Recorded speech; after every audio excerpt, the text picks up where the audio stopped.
To hell with the date on your birth certificate. Let's talk about what we have in common across generations. Life, sex, and tech at any age. Welcome to Age Blind with Nancy A. Shenker. Hey, everybody. It's Nancy A. Shenker of Age Blind.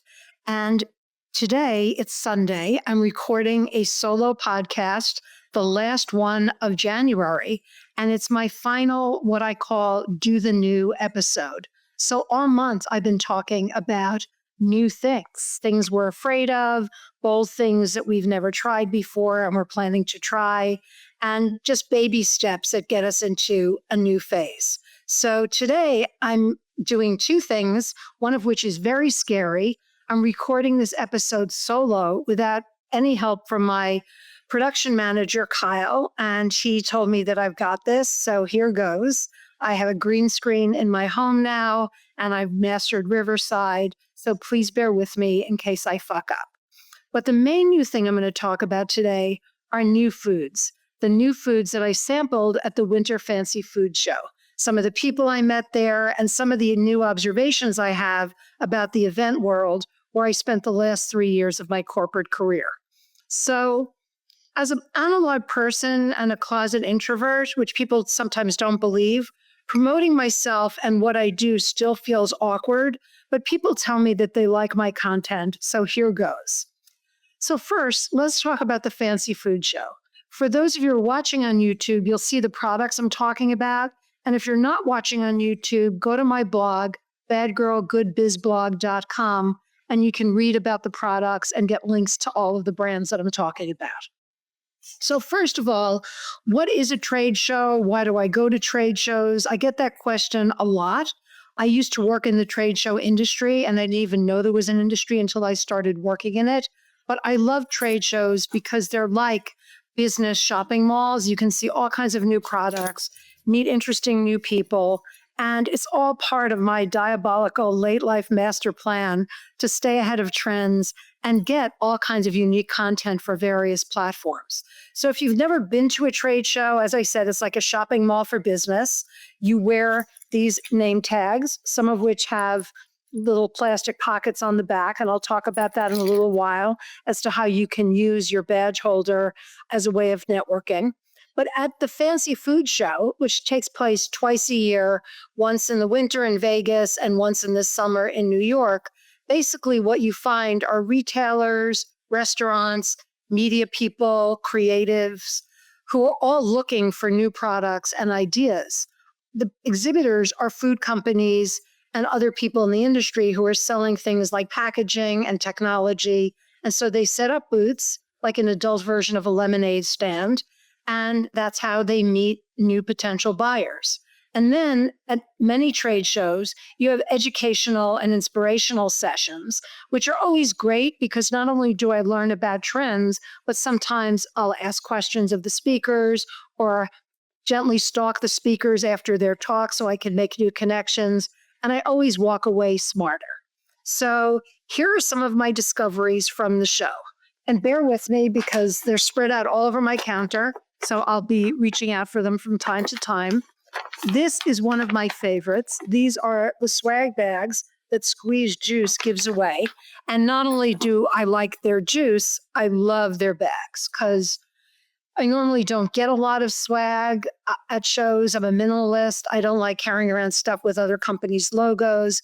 But that bag is just so cool and blingy and in sync with my own brand, which is why I love it. So how do you get the day started, especially on Sunday morning? I personally like to caffeinate. And so there was a company at the show called Two Rivers, and I happen to have really childlike taste in coffee. I like flavored coffee. So at the show, I got some of their flavors, which are peanut butter cookie and iced oatmeal cookie from their cookie jar line. And then they have a deal with Eggos. So I got chocolate chip coffee and cinnamon toast coffee. So for those of you purists, you're going to think that's totally disgusting, but to each his or her own, which is the beauty of food, because everybody has lots of different tastes. So what's cooler to me than flavored coffee? Snacking. I'm a huge snacker, but my trainer is on my case not to eat unhealthy snack food. So my next favorite product in number 3 in a dozen is this product called Cauli Puffs, which are puffed cauliflower snacks. I know that some of you don't like cauliflower, but trust me, these don't taste anything like cauliflower. They taste like snacks. And they just launched this new brand, Colitos, which are really my favorite. I got the sea salt flavor. They're made with lentil rice and cauliflower, avocado oil, and it's a family-owned business. I got to speak to some of the founders who were totally cool and nice, and I'm going to talk about that a little bit later too. So I sampled some amazing brownie-flavored almonds. They were freaking amazing, and because they're so new, they didn't actually have samples yet, but the same company makes these things called Monk Crunch, which is roasted almonds that come in different flavors. These are sweetened with monk fruit, which is an alternative to artificial sweetening.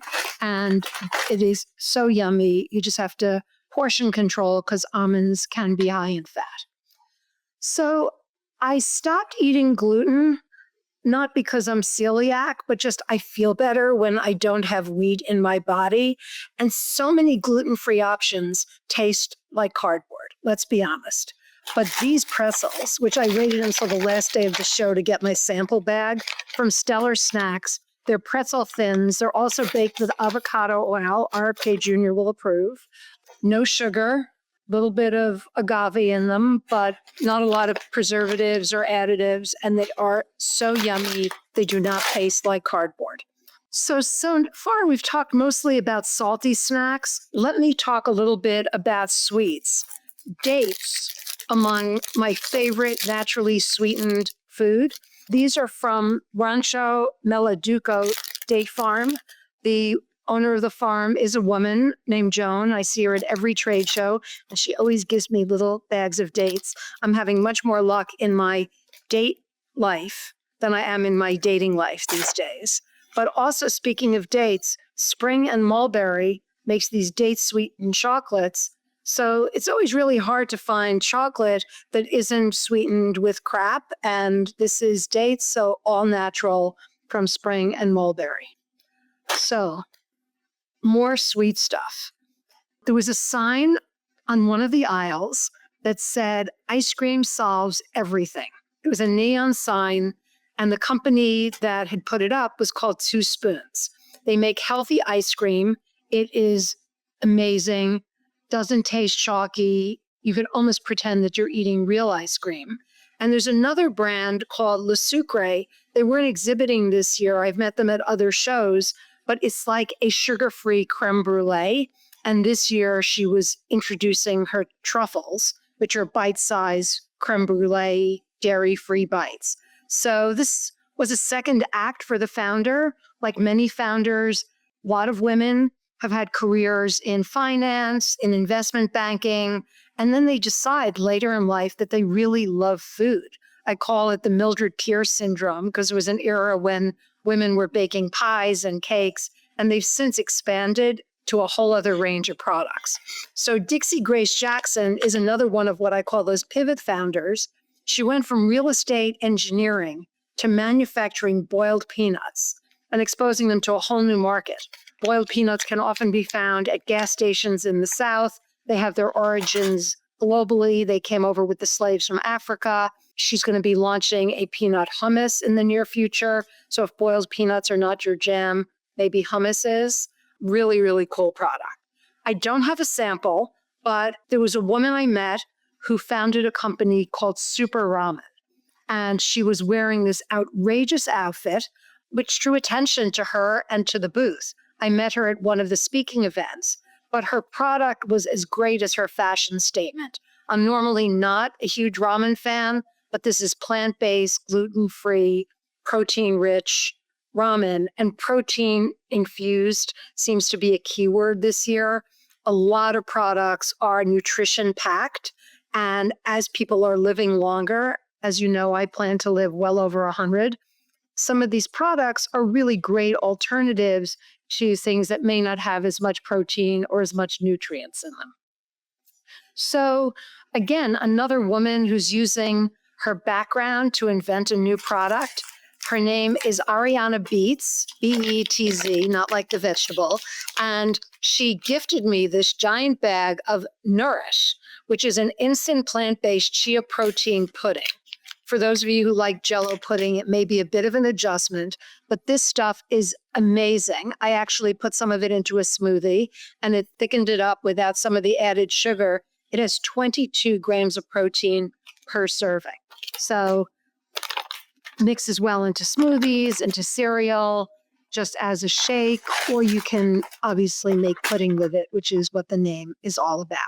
So my final find isn't really a product at all. It's some of the people that I hung out with at the show. So I met a couple of PR professionals, Susan Fecco, Heather Jones, and these are the women who really hustle hard for their clients. They send me emails before I went to the show to make sure that I visited their clients' booths, which was great because then I kind of knew where to go because you could wander aimlessly for hours at one of these shows.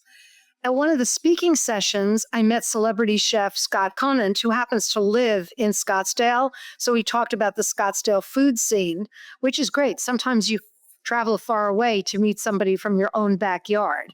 And then I sat in a session by a influencer named Molly Boz. She's an online celebrity chef.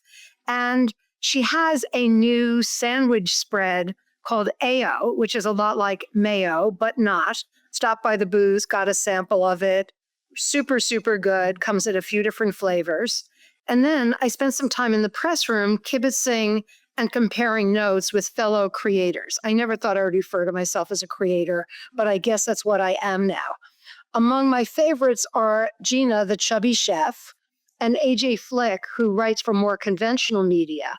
And we all just catch up in the media room, which is an amazing place to hang out, and ask each other what we saw, what we're doing. Because I'm a gadget girl, I always go up to the podcasters and ask them what kind of equipment they're using. And the room itself is run by a woman named Jennifer Cohen. She runs the press room at the Fancy Food Show every year and is so amazingly helpful, not only taking pictures of me against the backdrop, but also directing me to what new products I should be trying and introducing people to one another, which is really, really cool. And the value of trade shows, because you can't always do that in the online world. So face-to-face is really here to stay. Trade shows are not going away. I also caught up with Emily Steele, who runs a company called Hummingbirds. She has combined technology with word-of-mouth marketing. And so what her company does is it uses an online platform to match brands with real-life influencers, not people who are shilling for products because they're getting paid, but people who already are fans of the product and are willing to talk about it in exchange for product or recognition. So it's called Hummingbirds, and it's a great way for brands to get their products out there. She's currently in the Midwest, but expanding quickly. We had dinner with a bunch of other people, and it was really, really cool. So that leads to my next point is the true value of trade shows are the founders and the media and all the other people who take full advantage of the event. They work the booth well. They talk to the media and the buyers who come by. They go to the events, and there were some also great opportunities for new founders to pitch their ideas. And it's like a mini Shark Tank, and the winning companies actually get money and help from seasoned, experienced people on how to scale their food businesses. So whether you're looking for funding, you're looking for media exposure, you're learning about the food industry, or you just want to meet some new business strangers, engaging with other people is so important. So for those people who are exhibiting at trade shows, make sure you train your booth team really, really well. Put people into your booth who are upbeat, who are tireless, who are smiling. And if they're cranky or hungover, let them take breaks, because the people who are repping your brand are critically important. You also need to teach them how to read those badges, that if somebody says Whole Foods buyer, obviously you need to make a beeline for them and amp up your pitch. Or if they say media, like mine did, look for opportunities to get featured in articles and blogs and podcasts there was some pretty heavy hitter media there. So the smarter companies actually put their samples into the press room so they got first exposure to both conventional and digital media. If you are looking for investment in your food business or any business, you really need to practice your pitch. And part of what makes these pitches so powerful is not only what you're going to do with the money if you get it, but also your backstory, which could really humanize your brand, which is especially true in the food industry. Don't go into excruciating detail about what you were like as a 5-year-old, but stories of compelling moments that inspired you to start your business are always really, really welcome by VCs, PE firms, and other investors. I love watching these makers sell their products to investors, and I sometimes pick up tips that I can apply to my own presentations.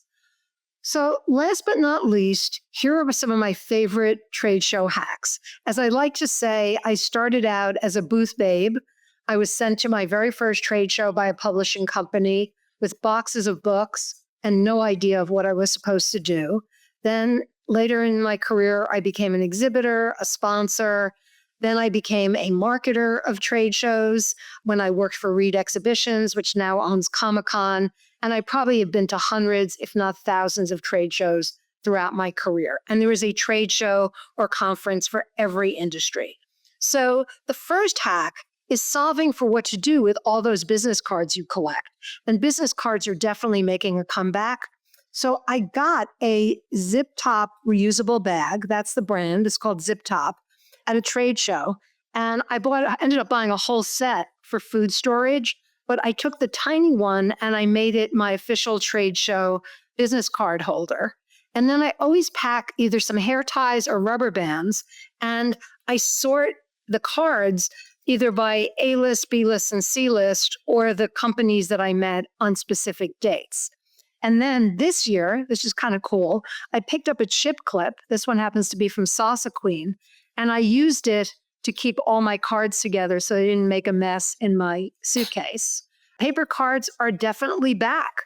I know this all sounds a little OCD, but it makes follow-up so much easier and faster. So one of the trends I noticed this year, and again, thanks to Sherry Chu, the founder of Super Ramen, she has a business card that is actually shaped like her ramen cup. And stickers seem to be on trend too. Basically, anything you can give a visitor that's small and packable and a great reminder of your company, thumbs up to that. So this is what's most important. While it's still top of mind, thank the people you met and connect with your A-list on social media. What I always do when I go to a trade show is I set aside a huge block of time, not huge, maybe 2 or 3 hours to follow up with the people I met.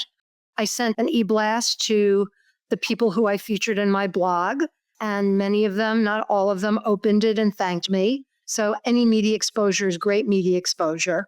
Don't be creepy or pushy. If someone gave you their card, that doesn't mean that they want to be sold all kinds of other stuff. Add them to your database, communicate with them respectfully, and as frequently as they want to hear from you. But again, don't spam them to death. Lastly, read my blog if you want to learn more about these products, get links to their business, and maybe even try some of them. You can find the blog on my Instagram under the 100 Years Club. It's also in my LinkedIn profile. Or if you want to go directly to it, it's at badgirlgoodbizblog.com, which is on my marketing website, theonswitch.com. I know that's a lot, but if you're following me, subscribe to my newsletter, and then you'll get all of this stuff on a monthly basis. Again, I don't spam either. So in February, in honor of Valentine's Day, my podcast theme is going to switch to love, hate, intimacy, relationships, and sex. Ooh. And it's all tied with food for being fun and juicy. I deliberately choose topics that are provocative, things that you may want to learn about, but don't have the time or the energy or the balls to seek it out. So there's some really cool stuff coming in February. And I really appreciate your continuing to snack on my content. Watch for a big announcement about my new brand, which I'm launching on my birthday, February 10th.